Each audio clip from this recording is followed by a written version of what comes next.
if else ladder structure. If condition, then statement, else statements. For example, we can say, suppose int a is equal to 5, comma b is equal to 6. So if we will say if a greater than b, then SOP ln a plus b, else SOP ln a minus b. That means on the basis of value of a and b, either the if body will work or the else body will work. So after the if command, the condition has been written that a greater than b. So value of a is right now 5 and b is 6.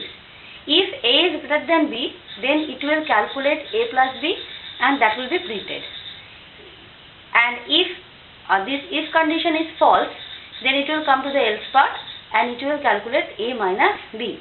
Right now value of a is 5 and b is 6. That means the if part will not work. It will come to the else part and the result of 5 minus 6 will be minus 1. So on the screen we will see minus 1 as the output. This is only a simple if-else structure. Now the many conditions can be present. How it will look like? If condition, then this else, another if can be there, that will be another condition. Then statements of this else if portion. Then once again it can be another else if condition, and then once again brace of this body of this thing, and ultimately the final else part can be there. Else, then the statements of the else part. It is not necessary that always this else part will be present. It can happen that only this if, else if can be present. That means we can omit else part. But if we want, we can write else part. For example, we will consider the program. Suppose we have to print a number in word within the range 1 to 4. So we have to print a number within the range 1 to 4. So how we will write? Suppose int a is equal to 2. We will write if a equal to 1, then SOP ln within quotation 1. This is one part. Then else, if a equal to 2, then once again we are writing that SOP ln 2. Then another else if a equal to 3, then SOP ln within quotation 3. Else, if a equal to 4, then SOP ln 4.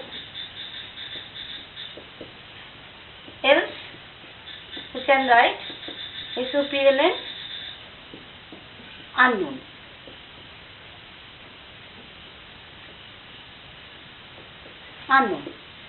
So in this portion of program segment, we can see we have stored the value 2 within a. Now it is taking this if-else ladder structure. At first, this if will check whether the value of a is equal with 1 or not. Since we can see the value of a we have stored as 2, that means a is equal to 1, it will not match. So this body of if will not be able to execute it. Then it will come to the else if part. So in the else if, here the condition is a equal to 2.